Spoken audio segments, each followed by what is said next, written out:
Hi everyone, welcome back to Confessions of a Lawyer. I'm Penny Liu from Liu Legal or L.I.U Legal.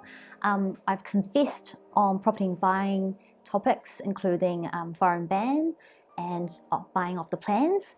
This is the last of the property buying series, which is building contracts. Everyone wanting to build their own home or dream home, and this is so important that you get the contract right. As you know, this is a complex area of the law. Contracts are very thick. You need to go through everything with your lawyer and with the builder to nut it all out before you sign on the dotted line. Essentially signing your life away because there's a lot of money involved.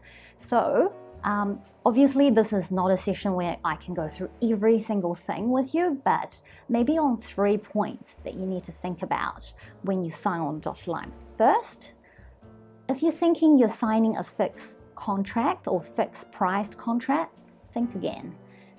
So main point is there are little clauses within the agreements that will allow the builder to vary the price, such as often when you sign the agreement, there are estimates for particular materials or workmanship or labor costs in the contract. They are based on estimate or guesstimates. However, when the builder comes to build that part of the house, that actual cost will be added onto the fixed contract. It is very important to know that there are tiny clauses within the contract like this that would add more onto what you think is a fixed contract.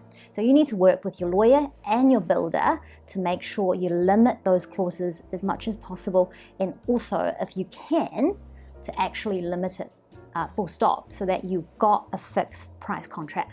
So when you actually go and pay your $500,000 for the entire bill, you won't be billed $650,000 for the bill. So that's very important. That's the first point. Second point, also very important, you can see in your contracts that there are progressive payment tables. So what they are is you pay as the builder progresses. So you pay a fixed amount of sum when your foundation's laid. You pay a fixed amount of sum when the roof is up. You pay a fixed amount of sum when the frame's up or whatever. But the last progressive payment is usually paid upon receiving a co-compliance certificate from the council, or what we call CCC.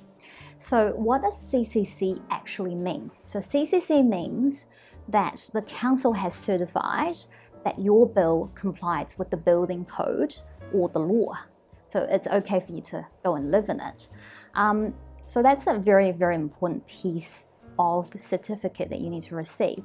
Now usually in the building contracts, the builder will have as the last progressive payment a small sum to be paid upon receiving a copy of the CCC.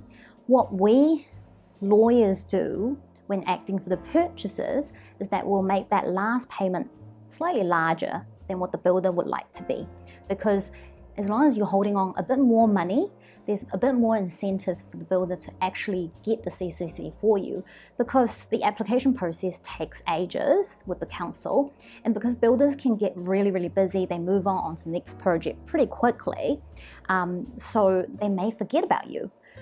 So if you hold on 10 to 15% of the purchase price, that will actually help to incentivize the builder to actually get the CCC for you and wrap everything up. So think about that again and work with your lawyer and the builder to get that right and to protect your interests that way. So that's the second point. The third point, and probably one of the most important points, is that the Building Act had many amendments. One of the amendments came into force on the 1st of January 2015, which says that once you take possession, and within 12 months of the possession date, the builder has to come back and fix any defects of the property. The structure is fine, but minor defects of the property must be fixed by the builder.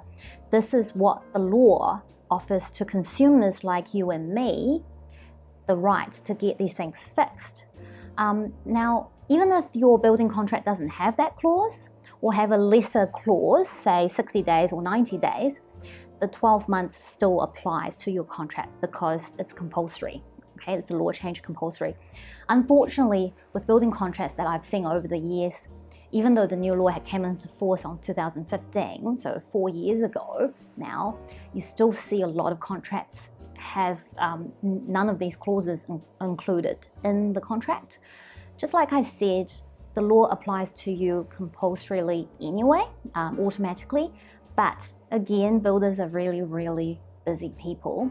You might want to put that into the contract just to make sure you remind them that they've got their obligations to fix any defects to the property.